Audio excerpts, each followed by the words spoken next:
Yan, so good evening to all mga kapatid. So ituloy natin yung ating pag-aaral patungkol sa demonology. Ito naman, this is about the practical sense on how to battle. Kasi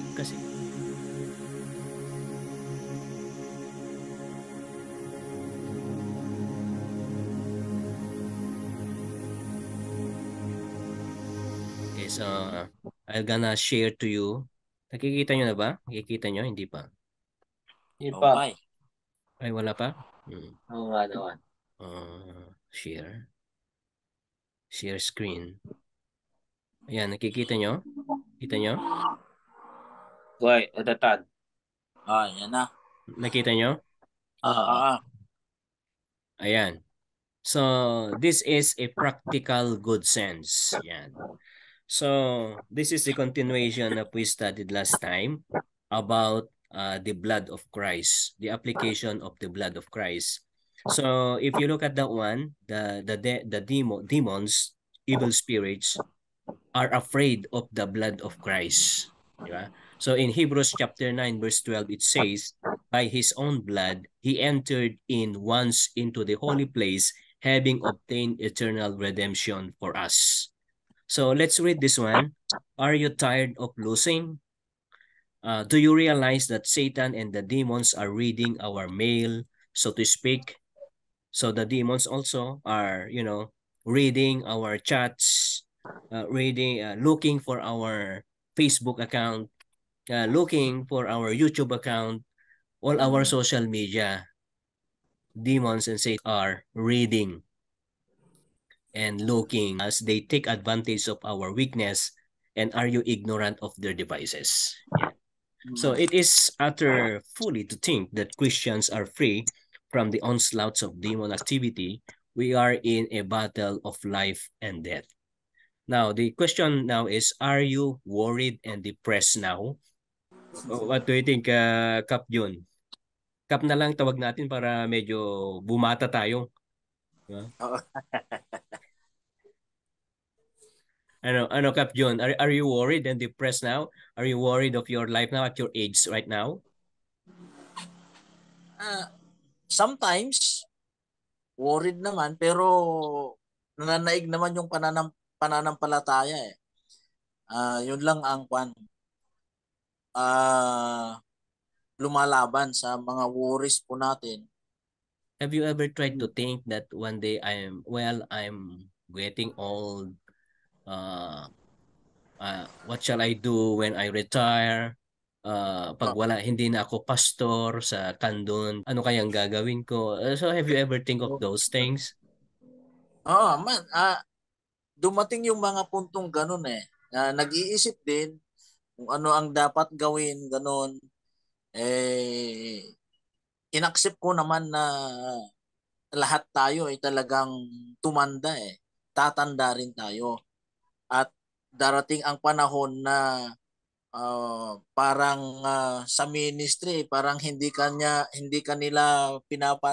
dumating yung punto na parang yung power mo mawawala na eh, kasi nakikita ko yung mga matatandang pastor ngayon, medyo nakukuha na siya, parang ang feeling niya ayaw ng mga tao siya na maging speaker na, parang bumaba kasi yung level ng kanya eh, yung power ng preaching niya. Parang gano'n na eh. Kasi wala nang nag-invite sa kanya na speaker, parang gano'n.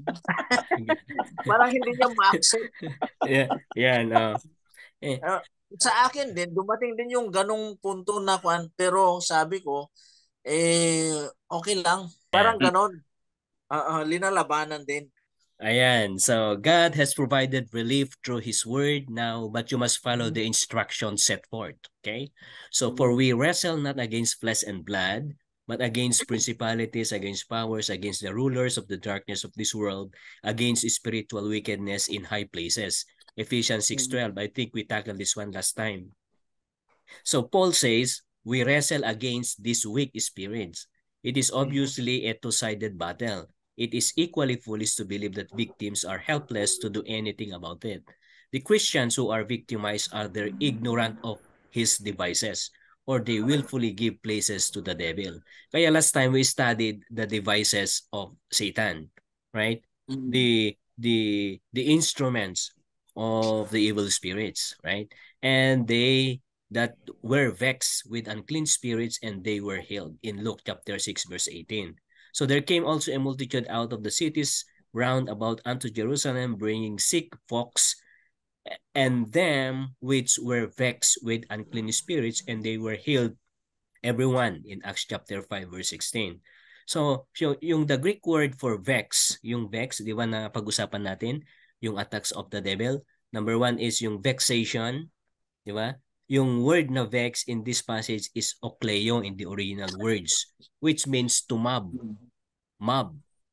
to harass, di ba? It also conveys the idea of a riot, di ba? So hindi lang yung iisa, yung riot talaga, yung talagang bubuliin, di ba? Pag binubuli tayo, iisa lang ang nagbubuli sa atin. Pero ito talaga riot, it's 1,000 people who harass you, di ba?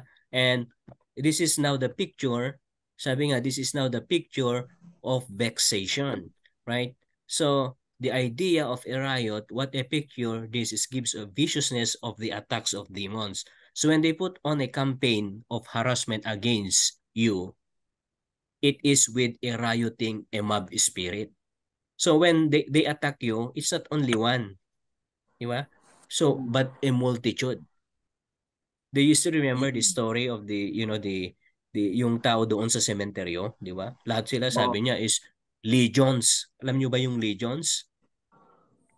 6,000, di ba? 6,000 foot soldiers plus horses. Yeah, kaya yung question natin noon na Cap John, saan napunta ngayon yung mga espiritu na yon noong, di ba? Nalunod ang mga baboy doon sa tubig. O di ba? Saan napunta ang mga yon?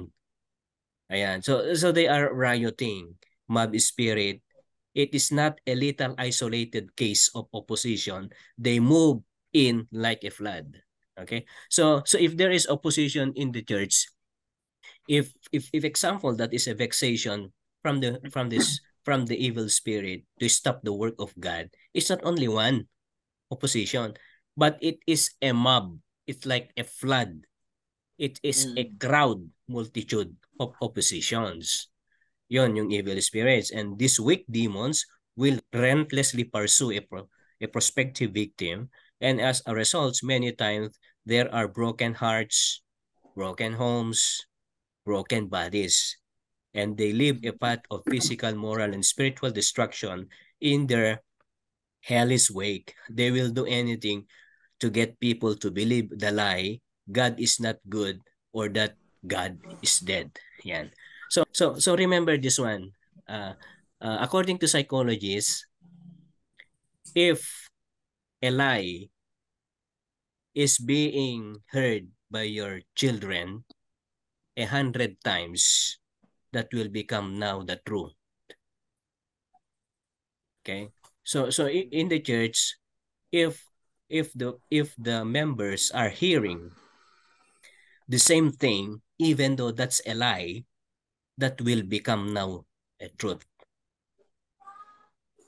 That's according to psychology. So ulit-ulitin mo yan sa isang tao, sa iyong anak, sa church. Ulit-ulitin mo yan kahit mali yan, magiging tama yan at the end. According to psychologists. That's why Satan is saying God is not a good God. Kaya nga, habang tumatanda tayo, tanong ko kanina kay Cap John, habang tumatanda tayo, sinasabi, ayan, tumatanda ka na. God is not good. It's not already giving you. Wala ka ng silbi, di ba? Wala na nag-hire sa iyo para maging guest speaker. Ganun ang sabi niya, di ba? Ayun, yung sinasabi, pinapasok ni Satan sa utak. That remember that the blood of Christ has never lost its power. When the first time you preach Cap John, and the last time you preach, when pagkunin ka na ni Lord, it's the same power that you preach because the blood of Christ is still there. Actually, the power of the blood of Christ, which is the one that you preach, has never lost its power. Di ba? So, feeling mo lang yon kasi yung mga nakikinig doon ay iba yung sa doon sa nagsasabi. Ayan. So, kaya din papasok yung Holy Spirit, di ba? And the blood of Christ, the power. Kaya umaalis yung evil spirit and the midst. Yan, second is discouragement. Yan. So, oftentimes, people blame other people for loss of jobs, car trouble. O, din nagka-car trouble ako kanina eh. Di ba? Brother Juni, di ba? Ayun pala, even accidents and money problems, family problems, and many other things when actually it is the work of demonic intelligence sometimes. Di ba? Kaya nadi-discourage ka. Di ba? And you get a suggestion from the enemy, you don't deserve this. Why does God allow it? That was the dart that found its target and got on the inside. Yan. And there was a question about God's goodness. And this attack is undoubtedly against the mind. These mob assaults are aimed at thought life of the believer. As soon as a doubt is registered against the goodness of God, the attack is no longer external but now becomes internal. So yung napag-aralan natin from physical vexation, di ba? And then we have now this mind oppression, and then papasok na sa mind mo. And then the individual becomes now obsessed with the idea planted in his mind. It is no longer the mind of Christ. It is now taken over and controlled by the enemy. And this has been accomplished by harassment. The mind, not the body, is capable or of subject of harassment. This therefore is another area in the Christians that can be controlled by demons. And what are some of the capabilities of the mind upon which these culprits enemies capitalize? Di ba napag-aralan natin? A worry, a fretting, a complaining spirit, vain imaginations, evil thoughts, impure thoughts, anger, harshness, suspicion, fanaticism, irritability, critical spirit, and the spirit of rebellion. So, meron din yung fear, greed, impetuousness, contention, impatience. Ayan. Pati ngayon, tinatawagan ko siya. Ang palagi niyang sinasabi sa akin, you know what, kahit tumagal ako sa paglilingkod sa Lord because of my patience. Di ba? Hindi siya impatience, di ba? So talagang inaantay lang niya na anong mangyari sa kanya, di ba? Pagkita mo naman yung mukha niya, di ba? Kap John, di ba? Very patient siya. Yan. Oo. Tapos yung sa sobrang patience niya, nalagos na yung buhok ko na. yeah. Yeah. Ayan, severity, pride, sensitivity, frustration, heresy, conceit, jealousy are a few of Satan's list. Obsession also is a step in advance over oppression insofar as Satan is concerned. If he can dominate the mind, it will not be long until the body will break. Bitterness also will drive you insane. Remember this one? Yung bitterness, yung may adasakit tinakam mo, iti kwa? Iti aja sila padam bigla nga naglobat ka. Nalobat yung bot cellphone ko at saka ayaw yata ni Satanas pakinggan tong ano natin. Agboy-boya mo't sa kunam Agboy-boyan sa. Ano balit ituloy tayo kapsat. Yeah. Wala. Ituloy tayo tapno hanga makapani ka ni Satanas. Dairo. Look up, kararating lang. Oh, Kap. Oh, yan na si Brother. Kararating lang galing school. Humabol ka pala. Na-start na natin tong pinaka-importante, Kap. Yung ating practical sense. Pinapag-aralan natin. Sige, Kap. Huwag ka maingay dyan. Pakainin mo muna si Bunso. Yan na, kararating lang eh. Ayan. Ang init dito. Ayan, so ituloy natin mga kapatid. Ayan, so what is the spiritual antidote? Ayan, the word clearly sets its forth. Finally, brethren, whatsoever things are true, whatsoever things are honest, whatsoever things are just, whatsoever things are pure, whatsoever things are lovely, whatsoever things are of good report, if there be any virtue and if there be any praise, think on these things. Yan, Philippians 4:8. So casting down imaginations and every high thing that exalted itself against the knowledge of God and bringing into captivity every thought to be obedience with Christ. Yan, so let's go now to the defeated foe, mga kapatid. Yan. So all Christians have been liberated from Satan's authority. Remember this one.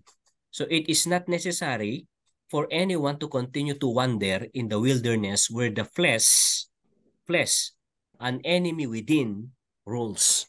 If proper preparations for battle have been carried out and conditions for spirituality have been met, then the flesh is no longer free to hinder us, but it is held in subjection by the supremacy of Christ. Yan. So giving thanks unto the Father which had made us meet the partakers of the inheritance of the saints in light, who had delivered us from the power of darkness and had translated us into the kingdom of his dear sons, in Colossians chapter 1, verse 12 to 13. Anyways, this one, I'm gonna send this one to you later on.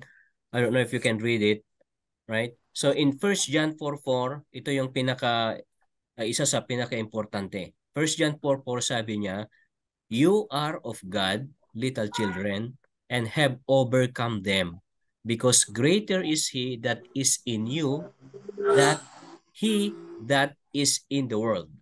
Ayan. So, sino yung nasa in the world, mga kapatid? Satan, right? Satan.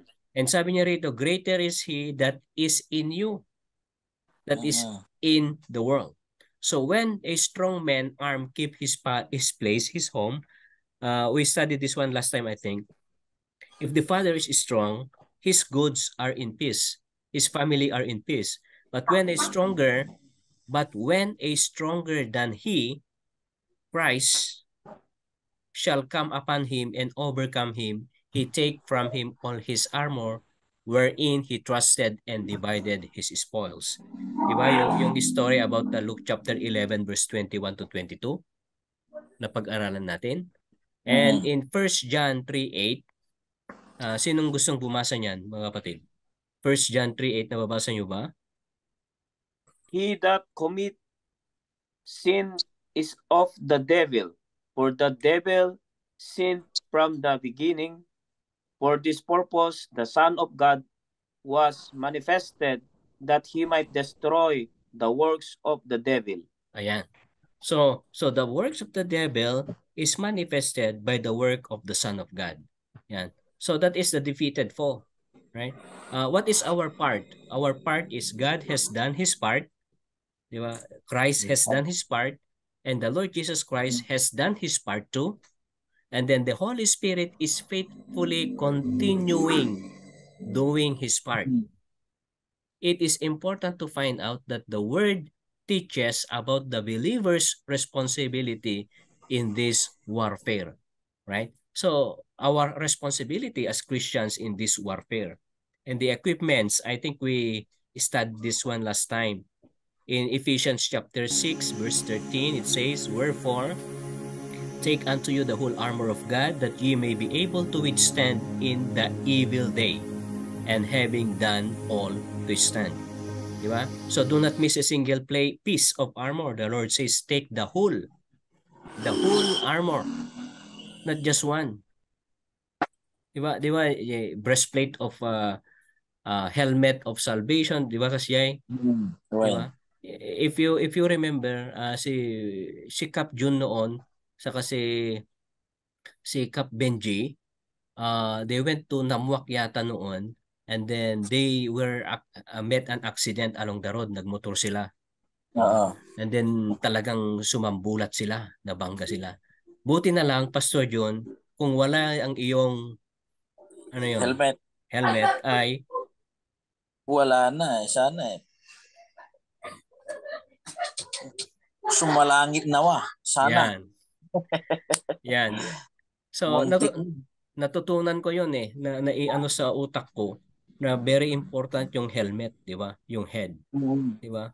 At yung napag-aralan natin last time is yung Ephesians 6:13 ay parang yun lang ba yung tinitignan nating parang armor, but actually sabi ng Lord, put the whole armor, Oo. not just one. Di ba? And the Lord says, take the whole armor, study, pray prayerfully Ephesians chapter 6 verse 10 to 18. So when you have some times, please study this one in your own terms. Ephesians chapter 6 verse 10 to 18. And make sure you are fully dressed for the battle. So if Christians would avail themselves of all their potentialities in Christ, it would be revolutionize the work of the Lord in the whole world. Yan. Ito yung hindi natin nakikita, di ba? Kasi tayo ngayon, in our busy day, ay parang we just pick what we want. We just pick only what armor we want. Di ba? Yung parang, dito ako malakas eh. Doon ka nga malakas eh. Kasi ang tinitira ni Satan, doon yung weakness mo. Oo. Tama. Di ba? Kaya nga kung maalala nyo yung Achilles heel, di ba si Achilles, nung binautismuhan ng kanyang nanay doon sa river, ay hindi na nailubog yung kanyang sakong, yung heel niya. Di ba? Kaya nga pag magbautismo ka ay dapat lubog lahat, di ba? Lahat. Hindi na ilubog Pati yung wallet. hindi na ilubog yung heel niya, di ba? Kahit gaano siya kagaling, si Achilles, di ba? Pumunta siya sa Troy, sa city of Troy, di ba? Naglumaban siya kay Hector, Prince Hector. Walang tumalo sa kanya. Alam niyo ang tumalo lang sa kanya? Pina ng kanyang heel. Doon siya namatay. Ayan. Ayun, so makikita natin doon. Now, when we are already all immersed in Christ, di ba? Immersed, we already wear the full armor of God. And only thing that we do every day is to reput our armor every day in Christ. We already commissioned that one. We already become a soldier when we are all immersed, identified with Christ. At yun ang target na ni Satan. Di ba? Then you need to stand now on your own. Yan. So, of course, Christ is there. So, a Christ-enclosed man is the picture of the needed condition to make one invulnerable to any attack of Satan. Ayan. So, testify. Number 1. Now, this is our part A. And now we have the equipment. Now, testify. Ano yung testify? Di ba? So, and they overcame him by the blood of the Lamb and by the word of their testimony. And they loved not their lives unto the death. Revelation chapter 12 verse 11. So, can you remember the word testify? Di ba? Di ba yung para ano natin is testimonyo? Ibig sabihin, we need to be imperative to vocalize. You need to speak, right? It is imperative that much be made of the blood of the Lamb of God. Quote scriptures referring to it. Dapat basahin mo talaga, hindi lang sa utak mo, talagang basahin mo ng malakas. Di ba? Sing songs about it. Witness to what it has done in your life by way of cleansing and redeeming. Satan hates the blood and hates to hear about it because it is his defeat. Ayan. So, magkikita mo rito, nandyan ba si Cap? Cap, nandyan ka ba? Yes, Kap. O kumakain na? Hindi pa, Kap. Dito pa. Ayan. Di ba, ito yung ano nga natin, yung parang armor natin, di ba? So, the cross and it will defeat him. How? Because it is just as powerful today as it was then. He is a defeated foe and all we need to do is reckon on his defeat at Calvary. Ayan. Next, resist. 1 Peter chapter 5 verse 8 to 9. Be sober, be vigilant, because your adversary the devil, as a roaring lion, walk about seeking whom he may devour. Whom resist is steadfast in the faith. Submit yourselves therefore to God. Resist the devil and he will flee from you. Very easy to resist. Di ba? Di ba? Very easy to resist. Say no. Di ba? Now the procedure on how to resist. Okay. James says, you have not because you ask not. Wala kayo dahil hindi kayo humihingi. And by the same token, it could be said, you fail and you are defeated because you resist not. Katulad din nung you are defeated because you don't resist. You don't have because you don't ask. Parehas lang yon. And it is enough to give mental assent. Yung mental assent is the mind. Remember, there are two components of faith, saving faith. Mental assent and trust. Di ba? So yung pananampalataya, may dalawang components yan. Yung saving faith ito yung tinatawag na paniniwala at saka pagtitiwala. Okay. Again, pananampalataya. Yung pananampalataya, saving faith, ay may dalawang components. Number 1, mental assent, or in Tagalog, paniniwala. And number 2, trust, pagtitiwala. Okay. So remember, Satan have mental assent. Naniniwala din si Satan sa Word of God. Nanginginig pa ito. Kaya one-sided yung faith niya. Faith alone. Faith alone. Naniniwala lang siya doon sa mental assent. Diba? Pero kung wala siya doon sa trust, yung pagtitiwala.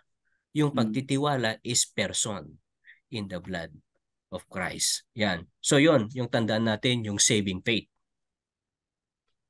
Pananampalataya, dalawang components, paniniwala plus pagtitiwala. Ayan. So it is not enough to give paniniwala to spiritual warfare.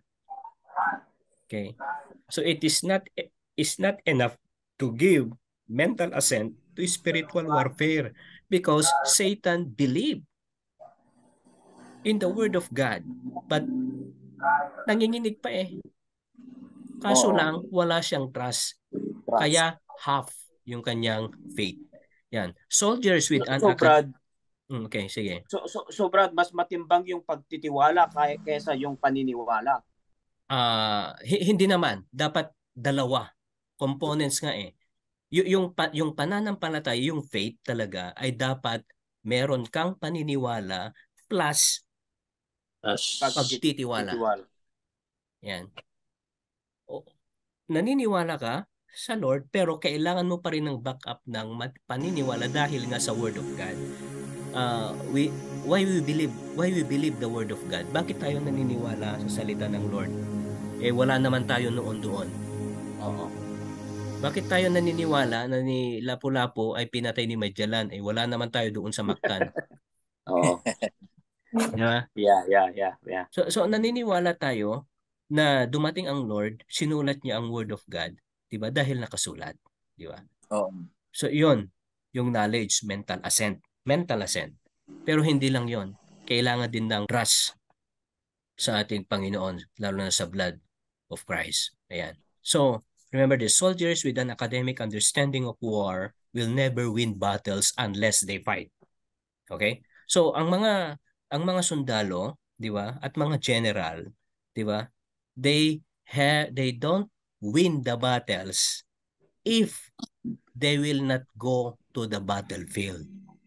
Yeah. 'Di ba?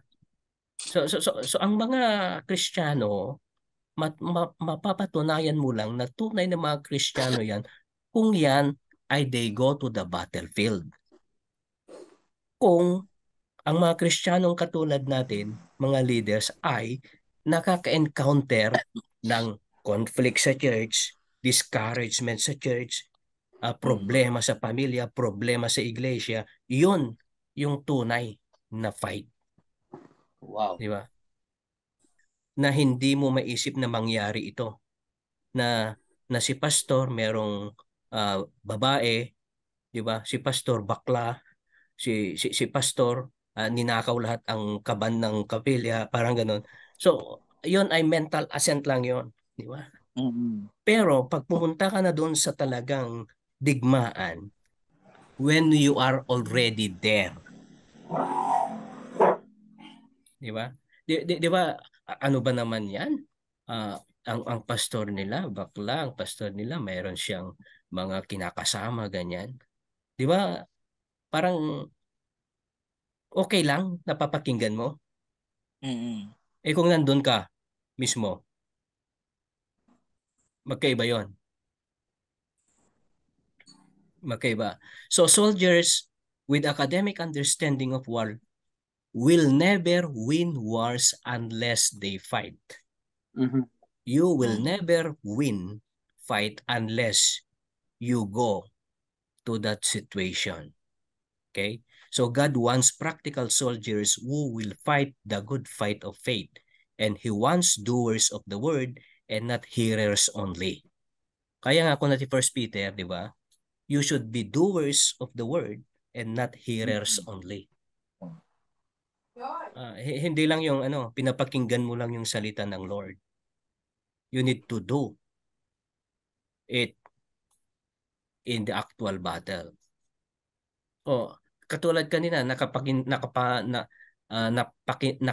tayo na napakagandang Father's Day sermon. Di ba ang ganda?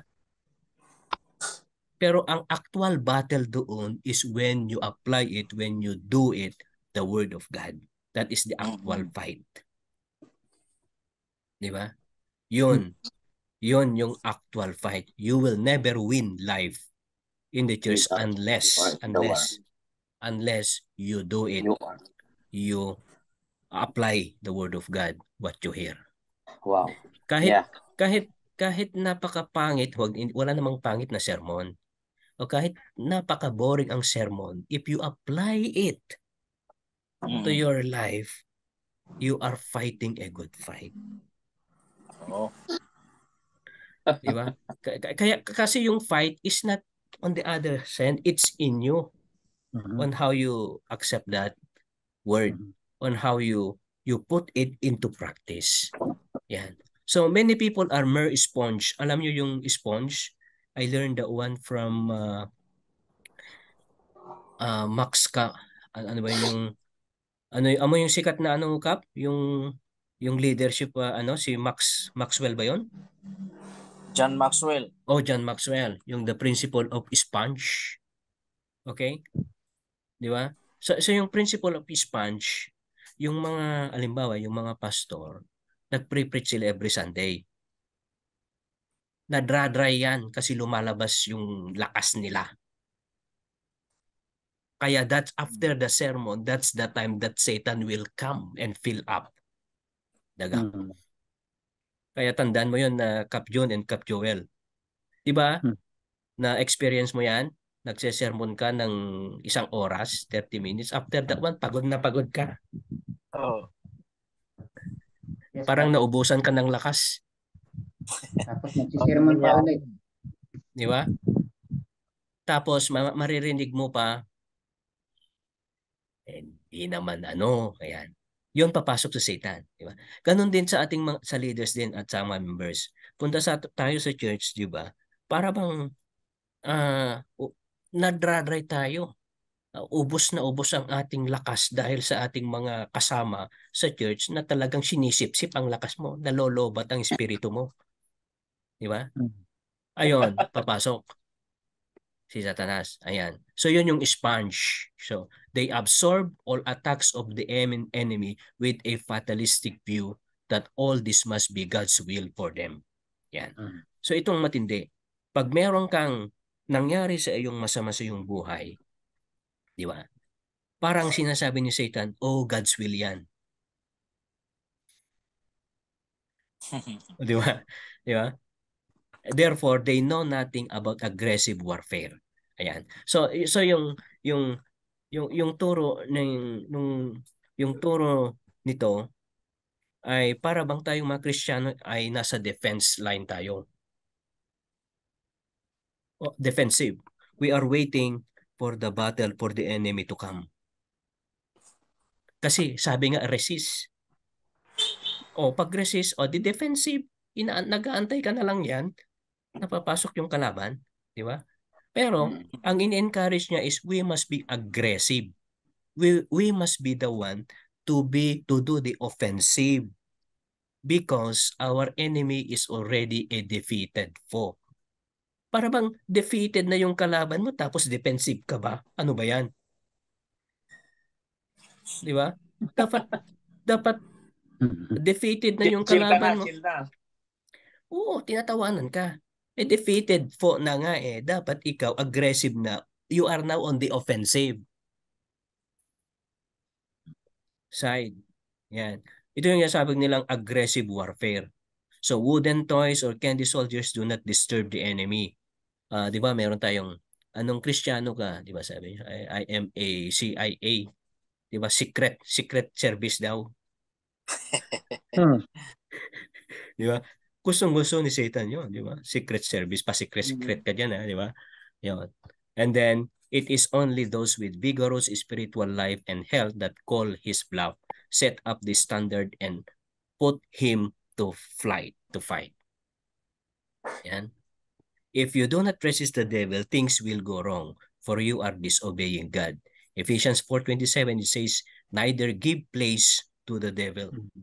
So, ibig sabihin, never give place to the devil. You must be the one who do the offensive, not defensive. Ayan. Oh, let's go now to discernment. So, the Holy Spirit is a faithful, competent guide. He is eager to help. No one needs to be in the dark as to whether or not Satan is attacking in any way. The Holy Spirit will give discernment to honest, seeking hearts. He might reveal facts through the gift of discernment mentioned in 1 Corinthians chapter 12. Please read that one if you have some times, mga kap.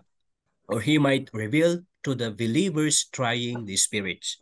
So when a situation arises that has definite earmarks of being an attack from Satan, simply submit or surrender yourself to God. And this includes a yielding spirit, heart searching, the confession of sin. It is impossible to meet the enemy head on with any element of compromise, self, or sin in the heart. Make sure there is nothing between your soul and the Savior. It is after you have submitted to God that we are told to resist. Yan. Submission and resisting must be done in God's order for God to honor it. Resisting should be out loud. Remember this. Resisting should be out loud so the devil can hear it and let him know that you mean business. Diba? Hindi lang nasa utak mo. Diba? You need to shout it out so that he can hear it. Diba? Be as definitive as Jesus Christ. The true warrior will discern the close proximity of Satan and demons. Unafraid, they will speak. You will speak directly to them. Satan, demons, wicked spirits, whichever the case might be. And this is what you're gonna say. Can you read that one, Cap Joel? Can you see that one? The one that I underline. Ito sasabihin mo. Yes, Kap. O basahin mo, Kap. Loud, sige. I come against you in the name of the Lord Jesus Christ with the authority that he vested in me. I nullify your effectiveness in this situation. You have no power over me. I reckoned on your defeat at Calvary. I command you to flee. Ayan. So those are the words that you're going to utter if you really feel depressed and you are attacked by depression or evil spirits. So why we are bullied, harassed, oppressed, or controlled by the devil in any way when you do not have to be? Diba? Kasi defeated na siya. By a simple act of faith and an official pronouncement to Satan to flee, the attack must stop. And God always stand by his word. It might be the attack is against a loved one or a friend. Satan's power can be nullified in their lives too by your taking a spiritual stand against the foe or the enemy. Ayan. So let's go now to the binding, mga kapatid. Let's go to the binding. Another glorious fact to know it is that Satan can be defeated before he even attacks. Okay? Are you planning a trip? Going somewhere else? Di ba? Or do you have a particular ministry to perform? Or do you have any plans to do for the church or your family? Is there an important decision to make? You can have God's absolute will in everything by binding Satan out of the picture. Ayan. So before we have a decision in the church or in your life, if you go a trip like that, or if you have a ministry, then you need to bind everything. You need to bind Satan out of the picture, mga kapatid. Ayan, yung pag-uusapan natin next. Okay? So, let's go to I'm gonna share this one for you. Okay. So in Matthew 18:18, sabi niya, ito kasi sabi niya kay Peter pero it can be done also with us. Verily I say unto you, whatsoever you shall bind on earth shall be bound in heaven. And whatsoever you shall loose on earth shall be loosed in heaven. In Matthew 18:18. Very important ito kasi si Pedro ito di ba? So it is blessed to know that God will stand behind those who carry out His command. Ayan. So, he explicitly says so. Therefore, when Satan is bound out of situation by a believer, the powers of heaven will see that it is carried out. Yan. So, in any situation where God's will is desired, it is necessary to act as well as believe. Start by appropriating Calvary. Yan. Reach out through the centuries and by faith bring the cross up to the present time. So, the blood has never lost its power. It defeated Satan on the cross and it will defeat him every time is applied.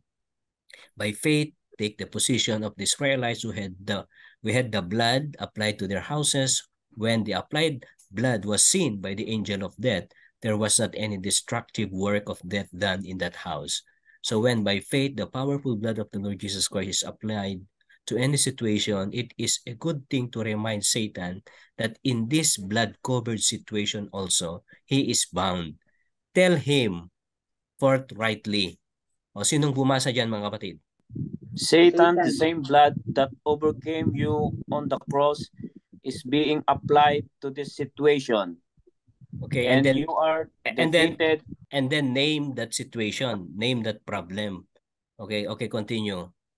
And you are defeated in any attempt you make to hinder God's will from being done. I accept only God's will in this matter. Yan. So when we bind on this basis, God binds, Satan is then defeated, and any plans that has made or will make us long as we continue to stand against him according to the word of God.